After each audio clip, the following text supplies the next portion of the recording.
திருச்சி பஞ்சப்பூர் ஒருங்கிணைந்த பேருந்து முனையம் பொதுமக்கள் பயன்பாட்டிற்காக முழுமையாக திறக்கப்பட்டது. திருச்சியில் 408 கோடி ரூபாய் மதிப்பீட்டில் கட்டப்பட்டுள்ள பஞ்சப்பூர் முத்தமிழறிஞர் கலைஞர் கருணாநிதி ஒருங்கிணைந்த பேருந்து முனையத்தை முதல்வர் மு.க. ஸ்டாலின் கடந்த மே மாதம் திறந்து வைத்தார். பராமரிப்பு பணிகள் நிறைவடைந்த நிலையில் பஞ்சப்பூர் ஒருங்கிணைந்த பேருந்து முனையம் இன்று முதல் மக்கள் பயன்பாட்டிற்கு வந்தது. நகராட்சி நிர்வாகத்துறை அமைச்சர் கே. நேரு பேருந்து சேவையை கொடியசைத்து தொடங்கி வைத்தார்.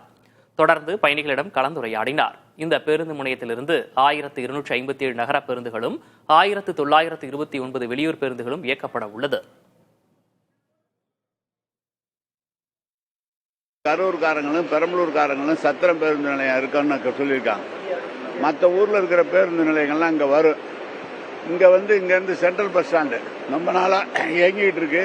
சென்ட்ரல் பஸ் ஸ்டாண்டு வழியாக போகும். கால ஓட்டத்தில் அங்கே டவுன் பஸ் மட்டும் போகிறது மாதிரியும் மப்சல் பஸ் போகிறதுனா நமக்கு ஒன்றும் ஆட்சேபணம் இல்லை. எங்கிட்டு வேணால் போகலாம். நம்ம 3 பஸ் ஸ்டாண்டு இயங்கும். காமனி பேருந்து இங்கே நிறுத்திடுவோம். தனி ஷெட்டு வந்துடும் இவங்களுக்கு எல்லாம். அவங்களுக்குலாம் இடம்லாம் கொடுத்துட்டோம். மாநகரத்துக்குள்ள அது இடைஞ்சலாக இருக்குது. இங்கே வந்துடும். இல்லை ஒன்றும் இல்லை. ஒன்றும் ஏற்றல. இனிமேல் தான் அதை பற்றிலாம் யோசனை பண்ணி அது ஆர்டிஓ தலைமையில் ஒரு கூட்டம் போடணும். ஆர்டிஓ தலைமையில் கூட்டம் போட்டு தான் பண்ணணும். அதை பண்ணுவாங்க. பஸ் ஸ்டாண்ட் ரொம்ப பெருசாக இருக்கு. ரொம்ப வசதியாக இருக்கு. நல்லா இருக்கு. முன்னோட சென்ட்ரல் பஸ் ஸ்டாண்டு கொஞ்சம் சின்னதாக இருக்குது. ரொம்ப பெருசாக இருக்குது. டவுன் பஸ் மக்கள் அங்கே டவுனுக்கு போகிறதுனா கொஞ்சம் சிரமமாக இருக்கும்.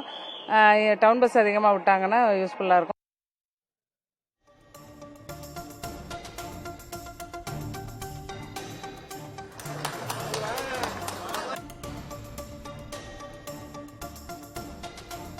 பஞ்சப்பூர் ஒருங்கிணைந்த பேருந்து முனையம் திறக்கப்பட்டதால் சுமார் 53 ஆண்டுகளாக மக்கள் பயன்படுத்தி வந்த சத்திரம் பேருந்து நிலையம் ஒரே நாளில் வெறிச்சோடி உள்ளது.